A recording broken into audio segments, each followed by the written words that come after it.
Hello friends, welcome to nothing reviews. ఈరోజు మనం మాట్లాడబోయే movie name Captain America brave new world. Marvel franchise నుంచి వచ్చిన సెకండ్ ఫాల్కన్ మూవీ అన్నమాట. ఇది ఫస్ట్ వచ్చిన కెప్టెన్ అమెరికా వింటర్ సోల్జర్ మూవీకి కనెక్ట్ అయి ఉంటుంది ఈ మూవీ అనేది. ఆ సినిమా చూస్తేనే ఈ మూవీ అర్థమవుతుందంటే లేదు. ఈ సినిమాలో పాజిటివ్స్ అండ్ నెగిటివ్స్ డెప్త్గా మాట్లాడుకోవాలంటే సినిమాలో పాజిటివ్స్ వచ్చేసరికి అయితే చాలా తక్కువే ఉన్నాయి భయ్య. దీని బదులు నెగిటివ్స్ చాలా ఎక్కువ ఉన్నాయి. ఫస్ట్ ఆఫ్ ఆల్ పాజిటివ్స్ అయితే మాట్లాడేసుకున్నాం. పాజిటివ్స్ వచ్చేసరికి సినిమాలో వాళ్ళ యాక్టింగ్ కూడా బాగుంటుంది భయ్య. అండ్ ఫైట్స్ అనేవి చాలా లెంతీగా ఉంటే బాగుండు, బట్ తక్కువ టైంలోనే మంచి ఫైట్స్ అనేవి పెట్టారు. ఫస్ట్ హాఫ్లో ఓ ఫైట్ ఉంటుంది అండ్ క్లైమాక్స్లో ఓ ఫైట్ ఉంటుంది. ఇంకా సినిమాలో మెయిన్ పాజిటివ్ క్యారెక్టర్ వచ్చేసరికి ఫాల్కన్ కూడా కాదు భయ్య, only red Hulk. Red Hulk కోసమే బట్టలు చించేసుకుంటాం ఇక్కడ మనం. బట్ రెడ్ హల్క్ మాత్రం క్లైమాక్స్ 5 minutesలో వస్తారు భయ్య. అదొక మెయిన్ నెగిటివ్ పాయింట్. పోనీ వచ్చిన నిమిషం అయినా ఎక్కువసేపు ఉంటాడా అంటే అది లేదు. చాలా తక్కువ టైంలో ఎక్కువ బీభత్సం చేస్తారనమాట. ఇక నెగిటివ్ వచ్చేసరికి అయితే డంబెస్ట్ స్టోరీ లైన్ భయ్య.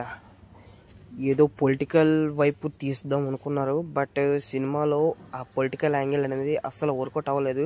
గ్రిప్పింగ్ నరేషన్ ఉండాలి పొలిటికల్ యాంగిల్ తీసుకున్నప్పుడు. అసలు నరేషన్ చాలా వీక్గా ఉంటుంది అండ్ తర్వాత వచ్చే సీన్స్ కూడా చాలా బోరింగ్ అనిపిస్తుంటాయి.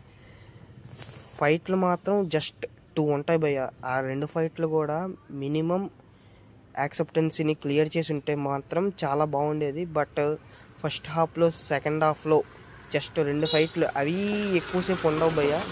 చాలా తక్కువ రన్ టైంతోనే లాగేశారు సినిమాని. సినిమా రన్ టైం కూడా 1 hour 58 minutes మాత్రమే. ఫ్యామిలీతో కూడా చూడొచ్చు. No adult scenes, no bad language. అంతేకాకుండా ఈ మూవీని నేను 3Dలో చూడడం జరిగింది. 3D ఎక్స్పీరియన్స్ అయితే బాగానే ఉంది. బట్ ఈ సినిమాని మనం థియేటర్లో ఎక్స్పీరియన్స్ చెయ్యాలా అంటే నేను కాదని చెప్తాను భయ్య. ఎందుకంటే 2 ఫైట్ల కోసం మనం 200 ఖర్చు పెట్టి మూవీకి వెళ్ళడం కన్నా ఓటీటీకి వచ్చాక ప్రశాంతంగా చూసుకోవచ్చు భయ్య. స్టోరీ లైన్ అంత గ్రిప్పింగ్ ఉండదు, సో మనం ఎక్కువ బోర్ ఫీల్ అవుతుంటాం మూవీ. ఇది నా రివ్యూ భయ్య. ఈ మూవీకి నేను ఇచ్చే రేటింగ్ 2 out of 5. అలాగే ఈ వీడియో లాస్ట్ వరకు చూసినందుకు ధన్యవాదాలు. ఈ వీడియోని లైక్ చేయండి, షేర్ చేయండి అండ్ సబ్స్క్రైబ్ చేయండి.